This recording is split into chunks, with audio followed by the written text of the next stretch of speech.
Kalau capek mendayung, kuliner yang satu ini boleh dicoba, fams. Ini loh, fams, yang namanya burgo, kuliner favorit Wong Kito Galo dari Palembang, Sumatera Selatan. Walau tergolong bukan makanan berat, satu porsi burgo ini terbilang cukup komplit.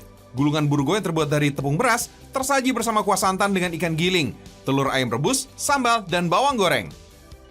Gampang kok buatnya.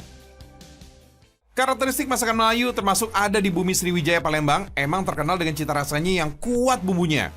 Tepung beras dan tepung aci atau tapioka menjadi bahan utama untuk burgo. Parutan kelapa, ikan giling, dan bumbu pelengkap untuk kuah kental gurihnya. Ngebuat burgo ini nih fam sebenarnya gampang, tapi emang harus sabar. Untuk adonannya, tepung beras dan tepung aci ini dicampur bersama garam. Biasanya sih, takaran tepung beras ini lebih banyak ketimbang tepung aci atau tapioka. Adon bersama dengan air hangat dan aduk perlahan hingga semua tercampur rata.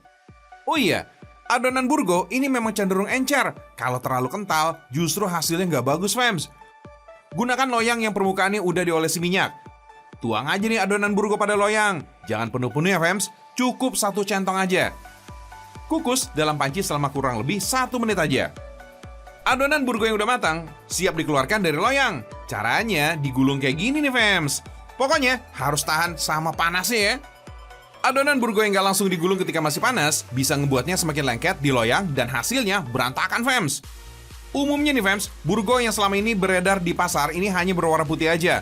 Nah, kalau mau dikreasiin dengan burgo warna-warni bisa banget tuh, fams. Soal cita rasa nggak bakal banyak pengaruh. Maklum deh, adonan burgo yang terdiri dari tepung dan garam ini emang cenderung hambar. Yang ngebuat cita rasa burgo ini semakin nikmat dan terasa berbeda hanya pada sentuhan bumbu racik untuk kuahnya. Gak banyak kok macam bahannya. Cukup ketumbar, kemiri, lada, dan bawang merah yang dihaluskan. Perasaan santan dari parutan kelapa tua tetap dibutuhkan nih sebagai dasar kuahnya. Santan kental inilah yang bikin cita rasa kuah burgo terasa gurih dan jadi semakin spesial. Untuk burgo, ikan giling yang udah halus ikut dimasak bersama bumbu sebagai campuran perasa untuk kuahnya. Setelah bumbu wangi ditumis, ikan giling ikut ditumis juga sebelum dicampur bersama dengan kuah santan.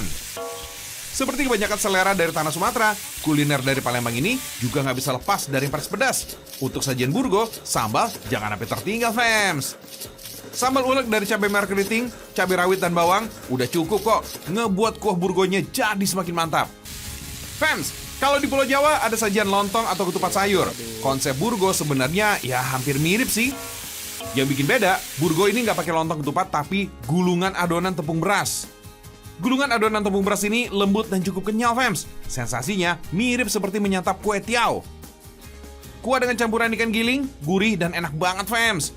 Jenis ikan yang dipakai ini bisa beragam kok. Mulai dari ikan tenggiri, ikan gabus, ikan kakap, sampai ikan ekor kuningnya dihalusin. Mantap, fams.